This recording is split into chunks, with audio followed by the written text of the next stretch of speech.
Okay, so we're going to review our grief notes that we did from the red book. And then I'm going to read you some stories and you're going to tell me which part of grief they are dealing with. Okay. So, Rebecca, we'll start with you. What's the first stage that I have on there? Denial. Denial. All right, tell me about denial. Okay, it's usually when something unexpectedly happens, and then it's sort of a way to protect the brain from the event, and it gives this message, sort of just as a way to, like, not like submit to knowing that it actually happened. Yeah, it's like, it didn't happen. This didn't really happen. It can't be true, right? Do any of you want to share your examples or how you're going to remember that one? What'd you have, Ashley? Just the word disbelief. Disbelief? Okay. I like that. All right, Ashley, what's the next one? Bargaining. Okay, bargaining. Tell me about bargaining. So basically the client would be bargaining with God or a higher entity to keep their pet alive. Okay, And they'd be trying to keep hope alive and buy time with the situation. good. So bargaining is things like, oh, God, if you keep Fluffy alive, I'll be a better person. I'll do this. I'll do that. You can even bargain to the pet.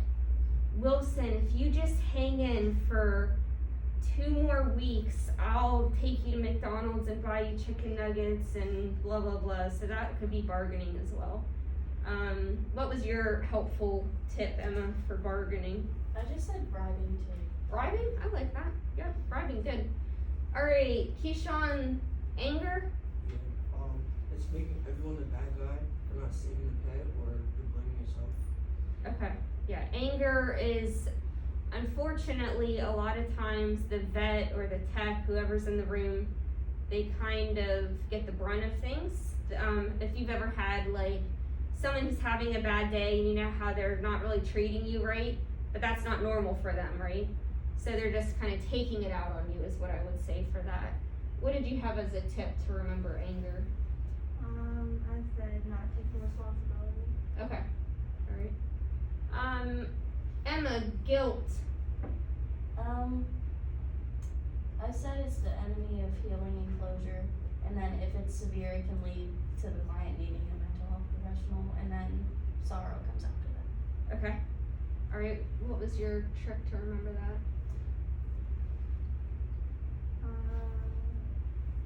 Putting blame on themselves. Yeah.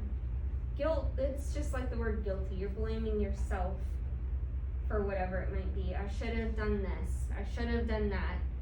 I should have brought him to the vet sooner. I should have noticed this sign. Okay, that would be guilt. Alright, Rebecca, can you do sorrow? So I said that the most important part is grieving process. It's when most of your emotions are released, you finally let it all out, and then it's really hard to perform daily tasks because you're so upset. Good. So sorrow, I think of crying, not wanting to do typical things, sadness, right? And I'm sure you've all experienced sorrow in one way or another. Ashley, what was your trick to remember sorrow? The sadness. Sadness. I like that. Okay, Ashley, how about resolution? The realization that the pet is gone and the acceptance of it. That's all about acceptance. You're accepting it.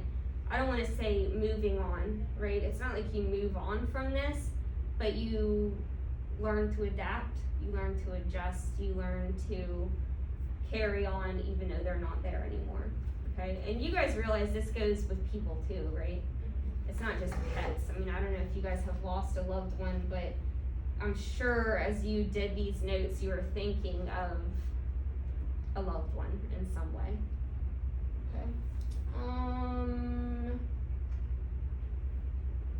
Loneliness, Keyshawn. I said the client feels an empty space for the pet that has passed. Yeah, empty space. Like they were there and now they're not. You feel lonely, you feel alone. Okay. Miss Emma, the last one, replacement. It's up to the client, and then the old pet can be replaced with a new pet. Yeah. What do you guys think think about that replacement? It's a way to distract yourself. Yeah. Distraction. Try to like the new pet, try to fulfill like how to work, but it's nothing like the same as old pet was. It's not gonna be the same, right? You're trying to fill that void, Yeah. so you're not lonely, okay? But there's no other Rocky. There's no other Callie. There's no other Tank, right?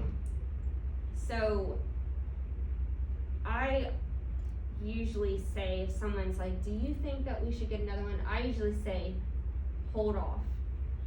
Wait until you have reached that acceptance.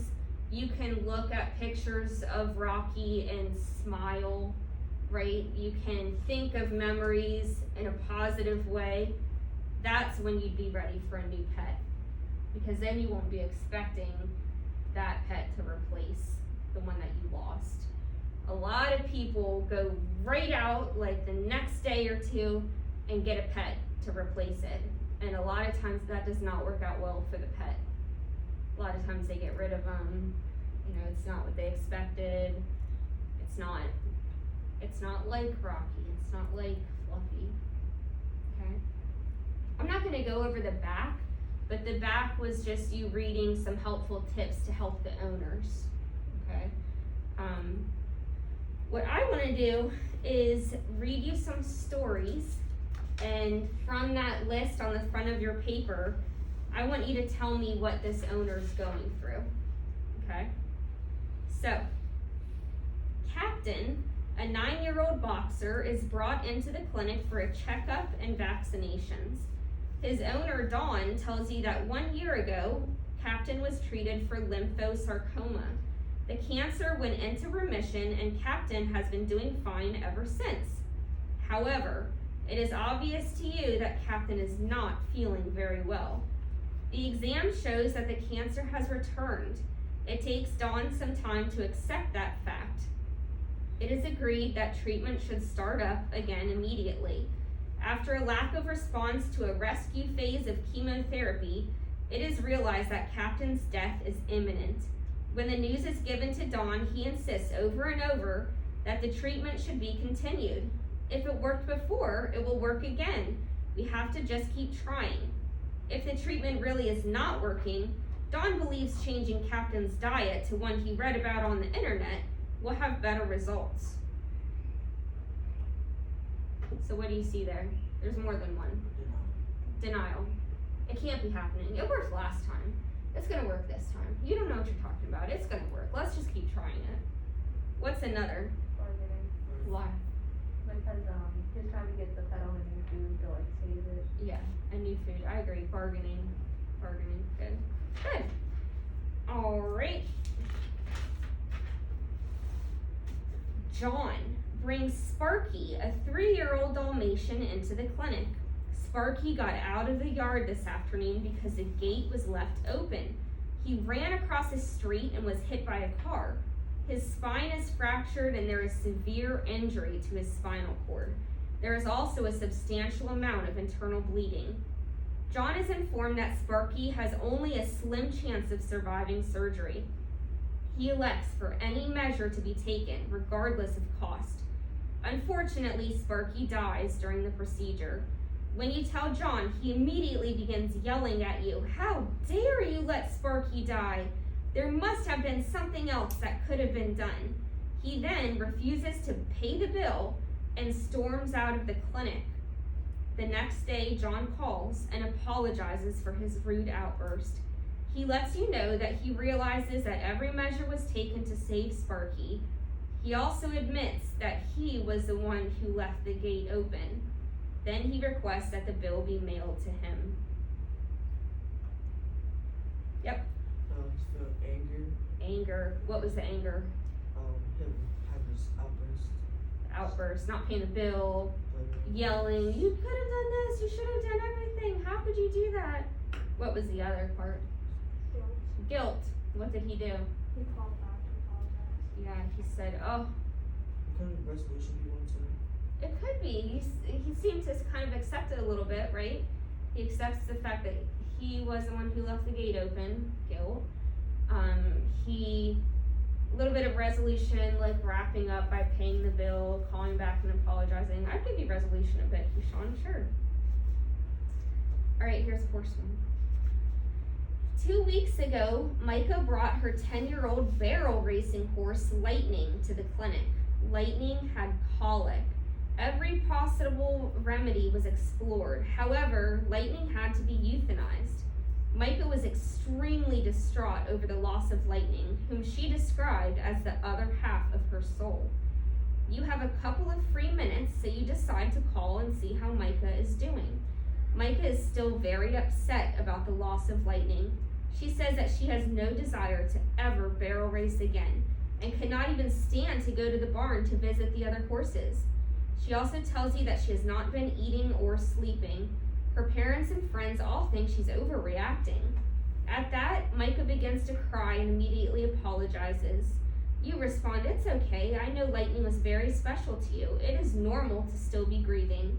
I know of someone who specializes in pet loss counseling. Would you like her phone number?" So what's Micah going through? Sorrow, yeah. Definitely sorrow. Okay, last one. Back to Micah. 2 months later, Micah calls back to let you know how she is doing. She expresses gratitude for your concern and compassion while she was grieving over losing Lightning.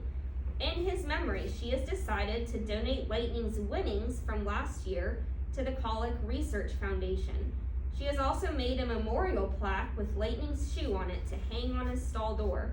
She would like for you and the veterinarian to come out to the farm to examine the soundness of a horse, Blaze, that she thinks has barrel potential. She is beginning to realize that Lightning would like for her to ride again. It could be a replacement or a resolution. I agree. Very good. You guys are good at this. Good job. Replacement would be Blaze, and it sounds like it's time, right? It sounds reasonable. 2 months, right? And then resolution, what kind of ways helped her move on? What did she do? Or 2 things. Donating her money. Yeah, she donated his winnings to a research foundation. And then what did she hang on his stall door? His horseshoe. She decorated his horseshoe and hung it. Good job. All right, one step closer to talking about euthanasia. Okay. Let's just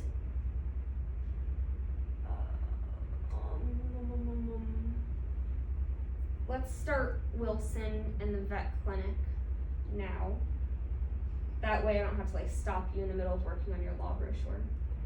I said that's due Monday, right? Yes. Okay. All right, let's do Wilson. You're a good dog.